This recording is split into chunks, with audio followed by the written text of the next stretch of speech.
G'day ladies and gentlemen, Duckville here. It is the 19th of November 2013. I thought I'd bring you another game from a little bit of a famous face here today. He's actually broken through to GM on NA and EU down at the bottom left hand side here as our Red Protoss player. It is Mr. Gaulzi, of course famous for his cannon rushing prowess. I did mention that he is now GM on EU and NA. Of course, for those of you playing at home, the GM ladder has just actually opened up just like in the past 12 hours or something like that. So he was cannon rushing to victory, and I spoke to him and I said, how does it go when you get up to that kind of higher rank? And he said, well, when I'm playing on my named account, it's actually a little bit harder because some people try and, blind counter and all this kind of stuff. And when I switched to my barcode account, it was actually very easy. It was a really high ratio, like 5-to-1 or something in terms of wins to losses, and jumped up to GM on NA and also on EU.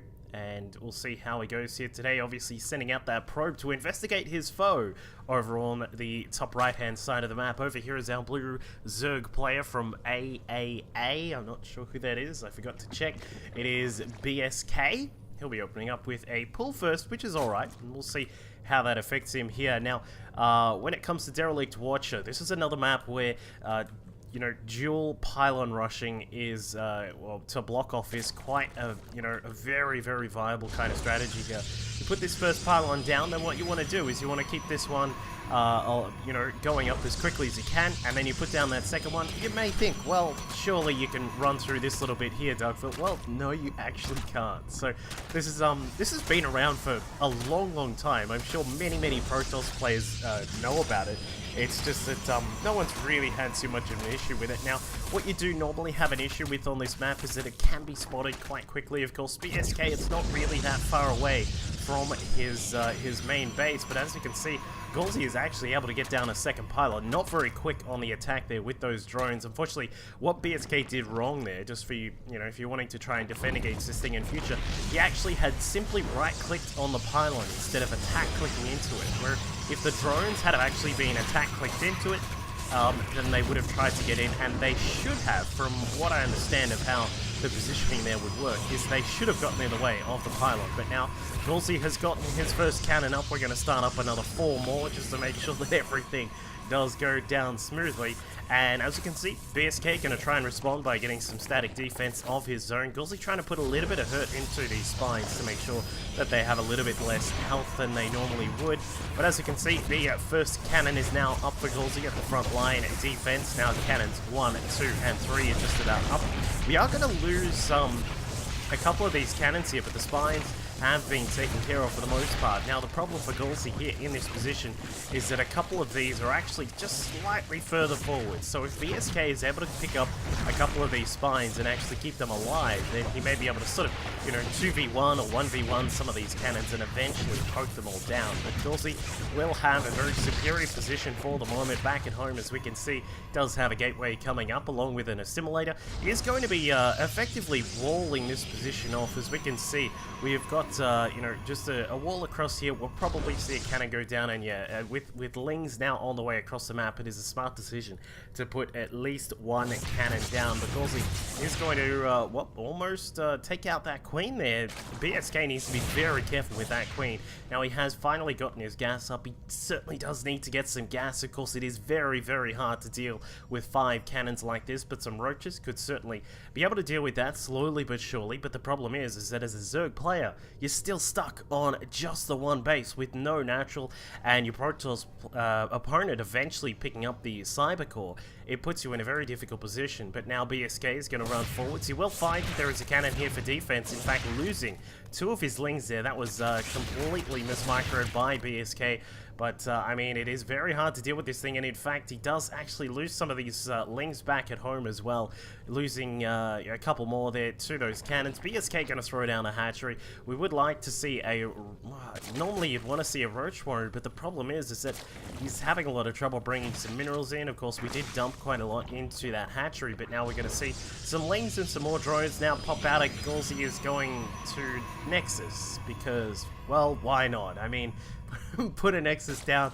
I mean, you could possibly get the Mothership Core out, and there it is, in fact. She's going to come about, and, well, we'll see if he wants to keep it at home and use it as a protective force against any of these Lings that run around, but now with a couple of Zealots out, they should be able to handle any Ling incursion, and I'm sure Gaulzi knows that there is no more Ling presence on the map, and again, BsK losing a couple of Lings very haphazardly there, but the Nexus is on the way. As we can see, the Nexus has been scouted by BsK. He's got a couple of Banelings morphing in, but the problem with the Banes is that it's only a couple of shots and they go down. It's going to be very hard for them to work their way into this pylon if that's the target of choice. I mean, you've not only got a very small space to work with to get in there, but I mean, it's going to take quite a few of these Banelings to pop the pylon if that's what he wants to go for. In fact, if I remember correctly, it takes 5 or is it 6 to kill off a pylon? I can't remember, but Gaulzi is going to make his way across with a Mothership Core. This has almost got 100 energy.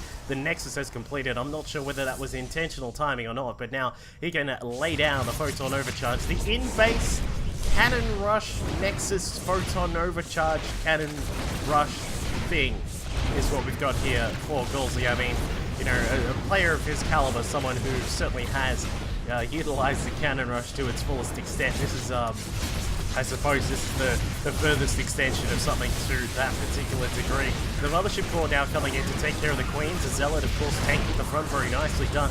And now we have great rain for this Mothership Core here for Gaulzi. He's going to bring in some more Stalkers as well to try and help out with the attack.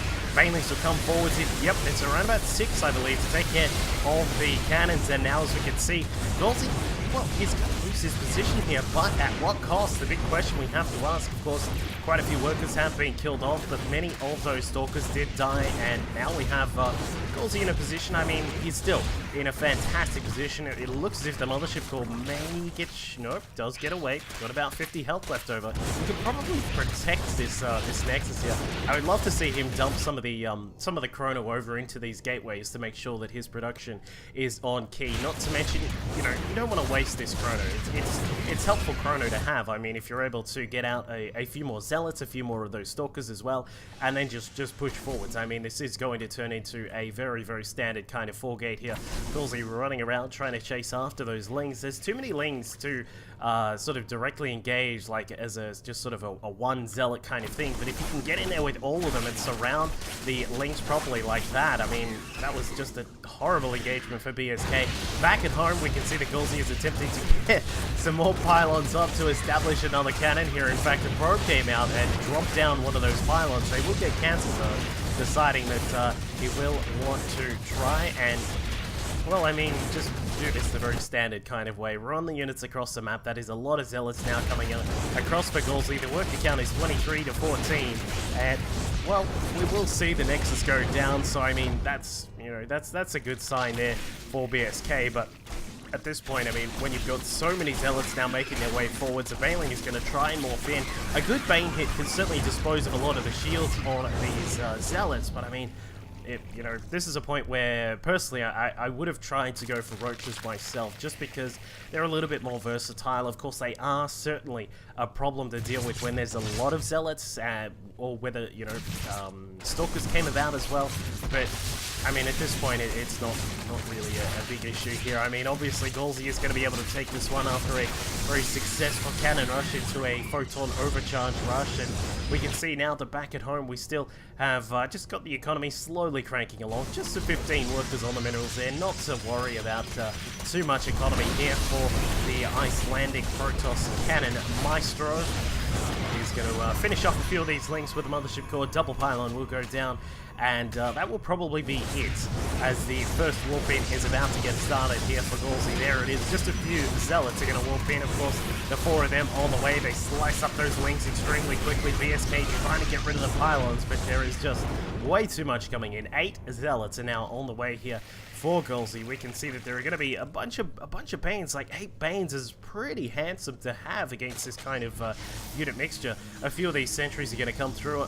I think that Gaulzi would have wanted those sentries to Yeah, there we go. Alright, so he's going to bring them with the rest of his forces. We can see that some of these Banes are now making their way up. We'll probably see, yep, trying to segment some of these units. You don't want to engage all of the Banelings there. If you can just slowly engage them one by one, that is the best way to deal with that kind of thing. So wisely, he force fields off most of the Banelings there, lets a couple through, disposes of them very quickly, and we'll probably see a similar sort of thing here as well. Oop, actually just slipping through the force field wall off here, but just a matter of time, I would say, for Gaulzi. I mean, the Queen will come out, may in fact be able to kill off that Mothership Core. In fact, the Banelings will make their way through to take out a lot of the shields here on these units. Mothership Core does go down, double time wall to try and slow down the Leans, but just way too many units here for Gaulzi. That is going to be it, folks, with the last of the defensive units about to fall here for BsK. He's doing his best, trying to start a step back a little bit, but I mean, the regen doesn't really kick in that quickly. I mean, if you could start a step and bring some more regen for the Zerg units, that would be a really cool little tactic, but unfortunately, it's not that quick. Gaulzi takes a pretty a simple but inventive little win there on Derelict Watcher against his opponent BsK. Hope you enjoyed it. Make sure you subscribe. Catch you all next time. Here, as you can see, 47 damage to bio units and then the 34 damage against other standard targets. His storms have also been wonderful, just spreading them out across the battlefield, doing really nicely there. And for minigun, he's been sticking with a much more